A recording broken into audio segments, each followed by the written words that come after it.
네, 육군사관학교가 최근 교내에 설치한 독립군의 영웅이죠. 김좌진, 홍범도, 지청천, 이범석 장군과 신흥무관학교 설립자인 이회영 선생의 흉상을 철거하기로 해 논란이 일고 있습니다. 일부에서는 국군의 뿌리를 광복군 대신에 친일 경력 있는 백선엽 등으로 바꾸려는 의도가 아니냐 이런 의혹까지 제기하고 있습니다. 자, 여기에 국가보훈부 장관은 현재 광주시가 추진하고 있는 정일성 역사공원 조성 계획을 전면 처리하라 강하게 압박하고 있습니다. 최근에 역사 논란 일고 있죠. 오늘 이슈판에서는 천하람 국민의힘 순천갑 당협위원장을 연결해서 최근 현황과 관련된 견해 직접 이야기 나눠보겠습니다. 천하람 위원장님 나와 계시죠? 안녕하십니까? 네, 안녕하십니까. 천하람입니다. 네, 오랜만에 광주 가톨릭평화방송 출연하셨습니다. 요즘 꽤 바쁘시죠? 네, 요즘 주로 순천에 있으면서요. 광주도 그래도 방송도 자주 가고 예, 일주일에 예. 한두 번씩은 꼭 가는 것 같습니다. 그렇군요. 네. 자, 오늘 핫한 이슈들이 꽤 많습니다. 특히 오늘 국가보훈부 장관이 또 순천까지 직접 내려왔는데, 자, 네. 먼저 하나하나 짚어보죠. 최근에 박민식 국가보훈부 장관 좀 뜬금없다라는 생각도 듭니다만 우리 지역민들 입장에서는 정율성 역사공원 논란 우리 위원장님 어떻게 지켜보고 계십니까? 그러니까 이게 사실은 그 정률성 관련한 이런저런 것들을 한 게 꽤 오래됐어요. 그러다 보니까 아마 우리 광주에 계시는 분들은 이게 이제 와가지고 이렇게 하냐라는 생각을 좀 가지실 수는 있을 것 같고요. 예, 저는 이제 그런 생각을 합니다. 저는 이 정률성이라는 사람과 별개로 우리가 이제 세금을 들여가지고 누구누구 생가, 누구누구 길, 이런 것들을 하는 게 과연 얼마나 효과적일까? 저는 솔직히 말씀드려가지고 광주에 계신 우리 시민분들 중에 정률성이라는 분을 원래 아셨던 분이 과연 얼마나 될까 싶긴 하거든요. 네, 그래서 그러니까 이분이 정말로 유명하고 이분 때문에 중국에서 소위 요커라고 하죠. 중국인 관광객들이 정말 많이 오고 그랬다면은 우리 광주시에서 세금을 들여가지고 무슨 역사공원이니 뭐니 하지 않더라도 사실 더 많이 이렇게 알려지고 자연스럽게 홍보가 되는 게 뭐랄까요, 일반적인 일일 텐데. 네, 글쎄요, 저는 이분 이렇게 한다고 해가지고 중국에서 얼마나 관광객이 유치되는 효과가 있는지 잘 모르겠습니다. 그리고 예, 그러니까 제가 이런 것 때문에 이제 괜히 온라인상에서 광주가 이렇게 또 폄하되고 이런 것들 보기가 사실 굉장히 저도 안 좋은데. 네, 그러니까 이게 저도 정률성과 관련한 이런 저런 사업들이 굉장히 오래됐다라는 걸 알기 때문에 이제 와서 이런 거 좀 뜬금없다라고 하지만 이 사태에 대해 이런 어떤 정률성이라는 인물에 대해서 잘 몰랐던 분들이 보시기에는 북한의 군가라든지 특히 또 6.25 때 우리를 침략했던 중공군의 군가를 예, 작곡한 인물을 우리가 세금까지 들여가지고 뭘 이렇게 기념해야 되냐라는 걸 납득하기 어려운 면들도 분명히 있거든요. 네, 그래서 저로서도 참 아무튼 이 답답한 심정인데, 다만 저는 요즘 최근에 정치권에서 미래 비전에 대한 얘기가 아니라 과거의 어떤 역사적인 평가와 관련한 논쟁이 지나치게 비율을 많이 차지하는 것 자체는 예, 이게 좀 바람직하지 않다라고 좀 보고 있습니다. 예. 자, 정율성 선생에 대해서 말씀하신 것처럼 우리 광주 시민분들께서 예를 들어서 우리 안중근 의사랄지 유관순 누나처럼 이 유관순 열사처럼 많은 분들께서 이름만 되면 바로 아시는 그 정도는 아니지 않습니까? 식자층이나 그렇죠. 오피니언 리더층에서는 또 해당되는 그 관련 기념 사업을 하시는 분들 중심으로 많이 알려져 있는데 이 사업이 네네. 또 워낙 20년이 넘은 그런 사업들이고 맞아요. 되게 오래됐죠. 예, 그러니까 예. 이 광주시나 이제 이 기념사업회 측 입장을 들어보면 왜 이제 와서 발목 잡기를 하느냐 이런 취지로 상당히 좀 강한 거부감을 보이고 있지 않냐, 하나의 좀 이념적인 프레임을 씌우고 있는 것 아니냐 이런 좀 억울함이랄까요? 이런 항변이 당연히 있을 수밖에 없는 거 아니겠습니까? 예, 저도 올해 예, 그 기념사업 해오신 분들의 그런 말씀을 저도 이해하고, 특히 또 이제 강기정 시장도 그런 얘기 하는 것 같아요. 중국인 관광객들이 많이 올 때는 아무도 얘기 안 하고, 예, 그러다가 이제 중국인 관광객이 줄어드니까 또 문제 제기하는 거 아니냐. 그런 얘기도 할 수 있고, 그런데 다만 저는 이제 물론 오래되긴 했습니다만은 사실 우리 이 6.25의 아픈 상처를 간직한 대한민국의 입장에서는 정률성 씨의 뭐 이런저런 행적이나 뭐 이런 부분에 대해 가지고 특히 이제 예. 우리의 당시 적군을 뭐랄까요, 돕는 역할을 했다라는 거에 대해 가지고 네. 문제 제기하는 쪽도 저는 잘못됐다고 생각하지 않습니다. 다만 예. 이게 예. 조금 너무 오래 진행된 이후에 나왔다 보니까 그러니까요. 특히 또 최근에 이 역사적인 이슈들이 좀 과잉되다 보니까 네. 뭐랄까요, 좀 너무 이제 이슈화되고 있는 과도하게 과거의 상황들이 인물들에 측면들이 대한 있죠. 논쟁들이 펼쳐지는 예. 거 아니냐, 좀 피로감을 느끼실 수는 있을 것 그러니까요. 같습니다. 네. 애초에 20여 년 전에 이 정률성 선생과 관련된 또 각종 기념 사업들을 할 당시에 이런 문제가 좀 제기됐더라면 정확하게 매듭을 짓고 좀 사업이 추진됐더라면 추후에 좀 이런 문제는 좀 발생하지 않았을까라는 아쉬움도 됩니다만 좀 네. 그렇고요. 예산도 뭐 자, 많이 이미 집행이 됐고요. 예, 예. 그러니까요. 거의 뭐 48억 정도의 정음성 역사공원이 거의 이제 마무리 단계에 들어가 있는 이런 상황이 이어서 상당히 좀 여러 가지로 아쉬운 점이 있습니다. 자, 위원장님 그런가 하면 네. 육군사관학교 교노에 설치된 이 독립군의 영웅이죠. 김자진 장군, 홍범도, 지청천, 이범수 장군, 그리고 신흥무관학교 설립자인 이회영 선생의 흉상을 이거 뭐 설립한 지 몇 년 되지도 않았는데 철거 좀 논란 일고 있습니다. 어떻게 보십니까? 이게 뭐 이제 국방부 쪽의 입장에서는 뭐 철거가 아니고 이전하는 거다, 뭐 이런 얘기를 하는데 사실 저는 이런 거는 정말 불필요한 논란이라고 생각합니다. 국방부와 육사 측에서 잘못 생각하고 있다고 그러게요. 생각하고요. 예. 지금 이제 홍범도 장군에 대해 가지고 또 주로 뭐 소련 공산당에 가입한 적이 있다, 뭐 이런 식의 논란들을 하고 있는데 네. 어, 지금 홍범도 장군은 광복 이전에 돌아가셨거든요. 그러니까 홍범도 장군 같은 경우에는 우리 이제 6.25의 동족상잔의 비극에 있어가지고 뭐 북한이나 중공군의 편을 드는 뭐 그런 생각을 하실래야 하실 수가 없었던 그런 역사적인 상황이었습니다. 그럼요. 예. 예, 그렇기 때문에 그러니까 저는 아까 이제 정률성 씨에 대해 가지고는 약간 문제 제기한 타이밍이 좀 늦은 건 문제지만 문제 제기할 부분 저는 분명히 있다고 보는데 예, 예. 홍범도 장군 같은 경우는 또 완전히 다른 문제거든요. 뭐 중공군이나 북한군에 도움이 되는 행적을 하신 게 전혀 없고 예, 그때 예. 당시에 이제 뭐 소련 공산당에 가입한 적이 있다라고 하는 것은 또 완전 좀 다른 문제입니다. 그때 역사적인 사실관계를 그럼요. 예. 지금의 잣대에서 뭐 100% 볼 수는 없는 것이기 때문에 네. 특히 뭐 해군에는 홍범도 함도 있고 뭐 홍범도 장군이 우리 역사적인 영웅인 거에 대해 가지고는 뭐 좌우 어디서도 특별한 이의 제기가 없거든요. 그래서 건들지 말아야 될 인물 아니겠습니까? 인물 가운데 한 분이시지 그럼요. 않습니까? 당연히 저희가 이제 예. 박근혜 정부 때도 홍범도 함 진수식도 했던 예, 것이고 예. 그렇기 때문에 지금 육사에서 무슨 흉상을 옮기겠다 이런 얘기들은 좀 지나치다, 이거는 네. 누가 봐도 저는 뭐 그렇게 보여집니다. 참 불필요한 이 논쟁들, 갈등들을 상당히 좀 유발을 하고 있는 것 같습니다. 우리가 또 역사적으로 봤을 때 건드리지 말아야 할 그런 위대한 또 영웅들이 있지 않습니까? 어느 누가 그럼요. 보더라도요. 예. 참 육사 교정에 오히려 이런 분들의 흉상이 있어서 육사 생도들이 그분들의 얼과 정신, 기상을 이어받는 것 저도 뭐 개인적으로 당연히 그렇게 가야 되지 않을까 싶습니다. 호국간성을 또 배출하는 육군사관학교 아닙니까? 그럼요. 그리고 뭐 예. 이제 백선엽 장군에 대해 가지고도 또 뭐 이런저런 역사적인 평가가 있지만은 네. 저는 백선엽 장군의 흉상도 있어도 된다고 생각합니다. 뭐 이런저런 과도 그렇죠. 있지만은 우리 네. 6.25 전쟁에 있어서 우리나라를 또 구해낸 공도 크기 때문에 할 수 그렇죠. 있는 것인데 네. 그런 것이 아니라 이제 기존에 설치된 흉상을 굳이 또 옮기고 뭐 이런 옮기고. 식으로 할 것은 아니다. 네네. 그렇게 보여집니다. 그러니까요. 저도 우리 위원장님 말씀에 좀 찬성입니다만 뭐 백선엽 장군도 필요하면 육사 교정 내에 필요한 적절한 공간에 또 만들면 되는 거 아니겠습니까?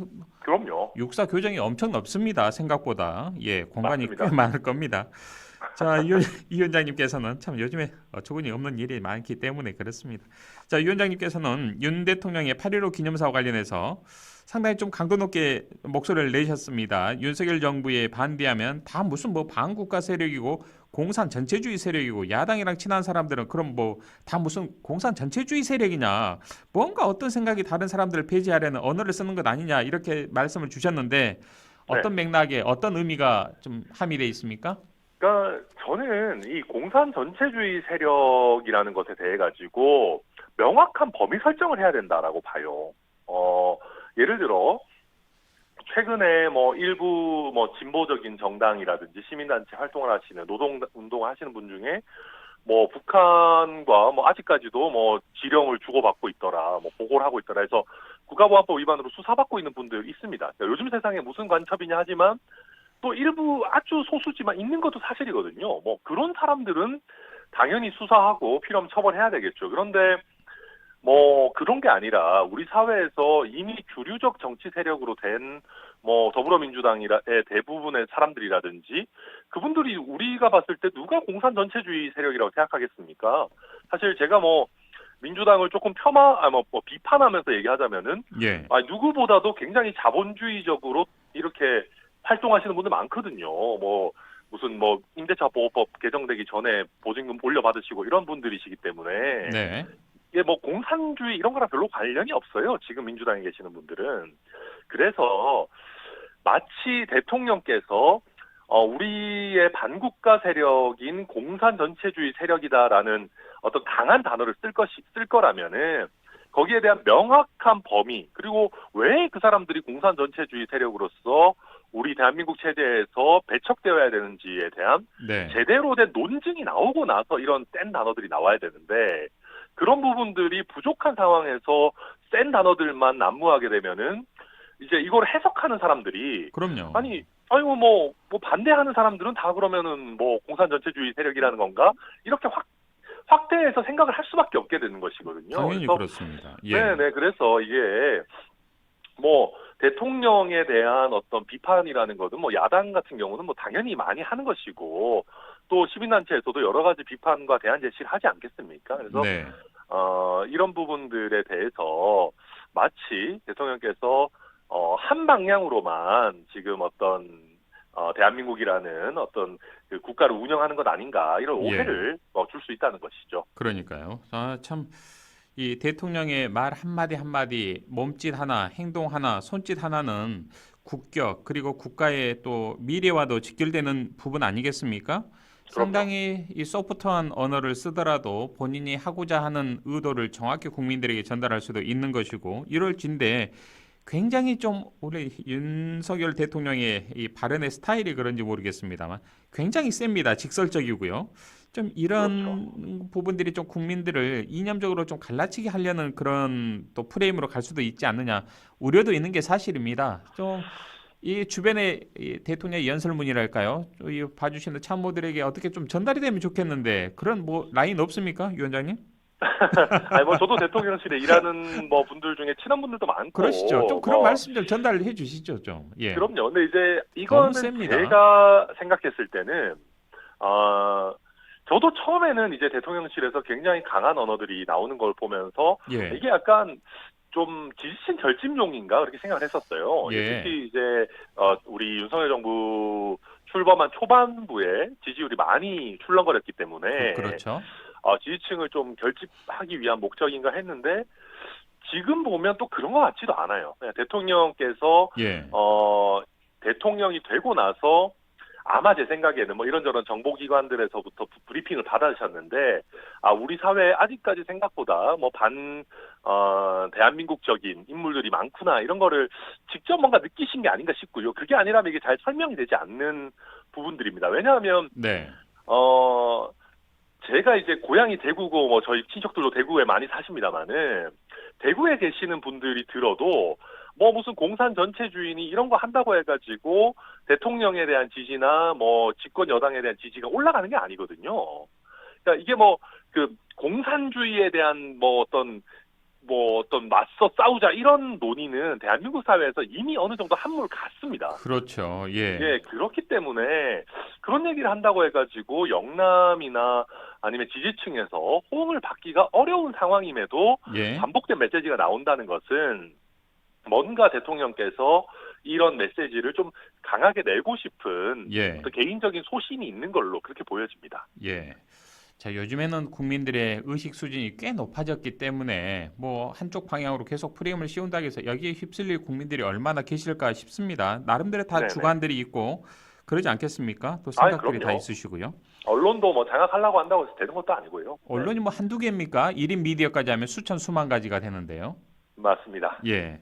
자, 아무튼 역사적인 논란 여러 가지 좀 문제점이 있는 부분은 이 정도에서 하고요. 또 최근에 핫한 이슈가 바로 일본 후쿠시마 핵 오염수 방류인데 국가 차원에서 대응해도 모자랄 판에 상당히 좀 이 부분도 이 이념의 프레임을 좀 씌워서 갈라치게 하려는 모습 보이고 있는데 어떻게 보십니까? 어, 우선은 이게 이제 좀 여러 가지 측면들이 혼재돼 있습니다. 뭐 당연히 과학적인 측면도 있을 것이고 외교적인 측면도 있을 것이고 또 국내 정치의 측면들도 있을 것입니다. 근데 어, 우선 과학적인 측면에서 한정해서 보면은 지금 우리 정부도 그렇고 뭐 크게 봐서는 미국 정부나 뭐 다른 나라 정부도 그렇고 지금 강하게 이의 제기를 하고 있는 더불어민주당에서도 IAEA 보고서를 근본적으로 흔들 만한 과학적인 논증을 해내고 있지는 못한 상황입니다. 네. 만약에 그런 것들이 나왔다면은 조금 더 우리가 뭐랄까 일본 측에서 강력하게 뭐 요구할 수 있을 것이 있었을 텐데 그런 부분 사실 안 돼 있는 것도 저는 맞다고 보고요. 다만 국내 정치나 외교적인 측면에 있어가지고 우리가 한미일 안보 협력이라든지 우리 이제 동북아에서의 어떤 질서 유지 이런 부분에 너무 강하게 좀 초점을 맞추다 보니까 우리가 일본에 대해 가지고 조금 더 받아낼 수 있지 않았을까. 예, 그리고 예. 국내 정치에 있어서도 우리 정부가 어떤 한미일의 어떤 공조보다는 우리 국민들의 우려를 조금 더 중시하는 그런 태도를 보일 수 있지 않았을까 하는 아쉬움이 남는 부분들은 많이 있습니다. 예. 자, 그렇군요. 참 이런 부분에 상당히 좀 국민들이 우려와는 달리 국무조정실 박구현 제1차장이죠. 네. 이 오염수 방류와 관련해서 문제가 있지만 방류에 찬성은 아니다. 이른바 유체이탈 화법을 쓰면서 국민들의 좀 가슴 답답하게 만들고 있습니다. 좀 정부 관료들의 이런 인식 그 워딩 어떻게 보십니까? 근데 저는 이런 부분은 물론 예. 뭐 우리 국민들께서 보시기에는 뭔 소린가 싶으신 무책임하게 부분이 보입니다. 있지만은 국민들은요. 예. 예. 근데 이게 아마 이 정당의 언어 내지는 정치인의 언어와 또 정부의 언어는 좀 다를 수밖에 없는 면들도 있을 겁니다. 이게 네. 문제가 없다 하더라도 무조건 찬성이다라는 이제 입장을 보이게 되면은 혹시 향후에 어떤 문제가 발생했을 때 거기에 대해서 우리가 국제법적으로 내지는 외교적으로 문제 제기하고 배상을 요구하는 데 있어서 우리 정부의 지위가 좀 떨어질 수 있습니다. 그렇기 네. 때문에 명시적으로는 찬성이라는 표현 대신에 이제 약간 중립적인 표현을 쓰면서 뭐 당장 어떤 문제가 발견되진 않았다라는 표현을 쓰는 것이고 예. 사실 이게 이제 저희도 약간 내로남불이고 민주당도 내로남불이라서 저도 참 말씀드리기가 못하지만은 몇 년 전에만 해도 문재인 정부 때는 저희 국민의힘이 굉장히 강하게 오염수에 대해 가지고 문제 제기를 하고 문재인 정부는 반대로 뭐 어떤 안보실장이라든지 외교부 장관이라든지 나와가지고 IAEA에서 뭐 검증 결과 문제가 없으면 뭐 어떻게 반대하겠느냐 뭐 일본의 주권적인 사항이다 이런 식으로 이제 거기서도 이제 문재인 정부도 약간 중립적인 어떤 워딩들을 썼었거든요. 그래서 네. 이 불안해하시고 이런 부분들 국민들의 어떤 이 입장 당연히 이해합니다만은 막상 이게 정부의 언어가 되면은 조금 뭐랄까요 더 중립적이고 약간은 수사적인 언어를 쓸 수밖에 없는 면들도 있다. 예. 뭐 이거는 어느 정도는 조금 이거는 문재인 정부나 아니면은 뭐 민주당이 집권했다 하더라도 뭐 그렇게까지 어떤 그 대응이 뭐 많이 그러니까 대응은 좀 태도는 달라졌을 수 있겠지만 쓰는 워딩 자체는 또 비슷하게 나왔을 수도 있다. 그렇게 예. 말씀드리고 싶습니다. 알겠습니다. 지금 청취자 여러분께서는 국민의힘 순천갑 당협위원장을 맡고 있는 천하람 위원장과의 이슈판을 생방송으로 듣고 계십니다. 5086번을 쓰는 애청자님께서 위원장님 오랜만에 방송에서 뵙습니다. 요즘 여기저기서 이념과 관련된 논쟁 너무 많은 것 같습니다. 옛사람들 당시에 시대적 배경을 고려하지 않고 잣대를 들이대는 일이 많은 것 같아 안타까운데요. 하루빨리 이런 갈등 사라졌으면 좋겠습니다 하셨고요. 5234번을 쓰는 애청자님께서는 광주와 전남 지역에서 국민의힘 당원 가입자가 늘었다던데 천하람 위원장 같은 분이 있어서 그런가 봅니다. 시원시원하십니다. 우리 지역을 위해서 앞으로도 발벗고 나서 주십시오. 응원합니다 하셨고요. 2610번을 쓰는 애청자님께서는 목소리 오랜만에 듣는 것 같습니다. 요즘 위원장님 다양한 활동 의미 있게 지켜보고 있는데요. 윤 대통령의 광복절 기념사를 두고 저도 6.25 전쟁 기념사 같은 느낌을 받았습니다. 앞으로 많은 쓴소리, 옳은소리 해주시길 바랍니다. 많은 지역민들께서 우리 위원장님께 기대를 좀 많이 하고 계시는 것 같습니다. 아유 예, 뭐 예, 나름대로 열심히 하려고 예. 노력하고 있는데 뭐 저라고 뭐 항상 또 예. 뭐 그렇게 공정하고 뭐 그러겠습니까? 저도 뭐 잘못될 때도 많지만은 그래도 예.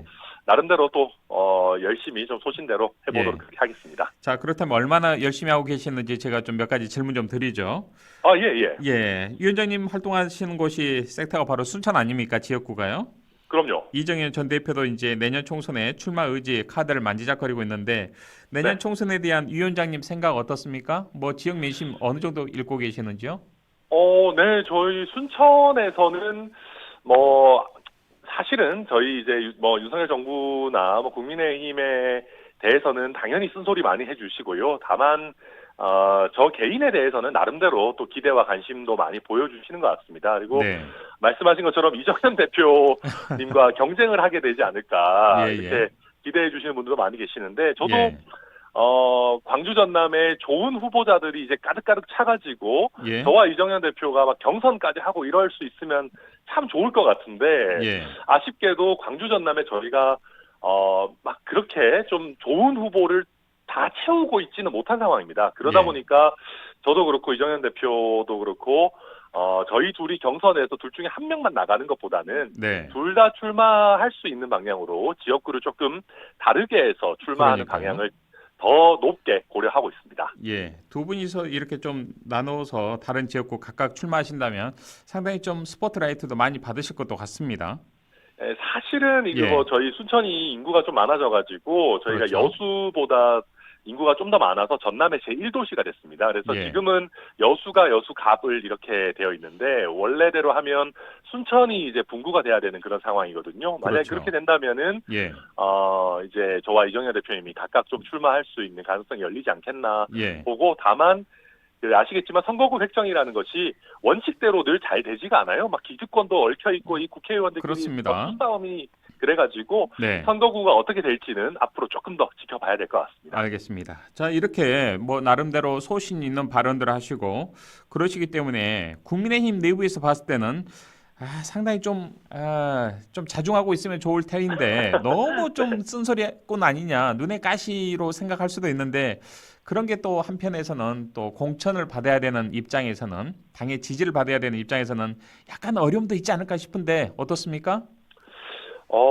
네, 저는 이제 뭐 그런 부분에 대해 가지고 사실 고민하기보다는 저는 공천 100번 받아도 사실 본선에서 떨어지면 의미가 없지 않습니까? 그래서 예. 저는 본선에서 우리 순천 시민들께서 보시기에 그래도 납득 가능하고 합리적인 그런 정치인이 되려고 노력 많이 하고 있고요. 네. 만약에 저의 그런 어떤 뭐 태도가 당에서 보기에 정말 뭐 납득하기 어렵다라고 한다면은 설마요. 근데 저도 포용 못하는 국민의힘이라면은 저도 총선 치르기 좀 굉장히 어려울 거라고 보거든요. 그래서 네.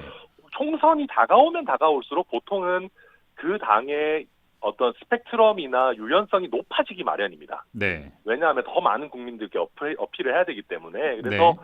뭐 일부 뭐 저를 흔드는 뭐 분들도 계셨지만은 총선이 다가오면 그런 목소리보다는 네. 뭐 저를 포함해서 뭐 같이 선거를 뛰었던 뭐 허은하, 김용태, 이기인, 뭐 이준석 전 대표나 유승민 전 대표나 네. 그런 분들을 다 포용하자라고 하는 목소리가 앞으로도 더 커지지 않겠나 그렇게 그러니까요. 기대합니다. 좀 그릇을 네. 크게 가져가면 좋지 않을까도 싶습니다. 그래야지 사실 선거가 뭐 되는 거거든요. 그럼요. 예. 4867번을 쓴 애청자님께서 천하람 위원장님 목소리를 광주 평화방송에서 들으니 반갑습니다. 고난의 험지 호남에서 여당 활동 수고 많으십니다. 응원합니다. 라는 또 응원의 문자. 더불어민주당 의원들이 출연했을 때보다 더 많은 또 문자들이 오는 것 같습니다. 위원장님. 아니 네, 자, 예. 제가 오랜만에 와서 그런가 봅니다. 예, 이렇게 또 나름대로 이 진보다 보수다 가르지 않고 소신 있게 또 이 활동하시는 모습에 많은 지역민들께서 청취자분들께서 박수를 보내주고 계시지 않나 싶습니다. 자, 위원장님 끝으로 우리 지역민들 청취자분들께 간단하게 한 말씀, 당부의 말씀이랄까요? 마무리 말씀 주시고 인터뷰 정리하겠습니다. 네, 저는 무엇보다도 우리 광주와 전남의 유권자분들이 워낙 수준도 높으시고 또 보시는 눈들이 있으시기 때문에 저희 국민의힘에서 광주 전남에서 회초리로 들어 쓰실 만한 좋은 인물들 많이 발굴해야 된다라고 생각하고 있고, 또 좋은 인물들이 등장한다면은 아무래도 뭐 생태계든 기업이든 조금 더 경쟁이 있는 곳에서 발전이 있는 것이 아니겠습니까? 그래서 우리 지역에서는 거의 만년 야당인 저희 국민의힘도 조금 더 관심 가지고 예. 바라봐 주신다면은 우리 광주 전남의 정치가 조금 더 생동감 넘치고 경쟁력 있는 방향으로 갈 수 있지 않을까 생각합니다. 많이들 관심 부탁드리겠습니다. 알겠습니다. 오늘 귀한 시간 함께 해주셔서 고맙습니다. 네, 감사합니다. 지금까지 천하람 국민의힘 순천갑 당협위원장과 함께했습니다.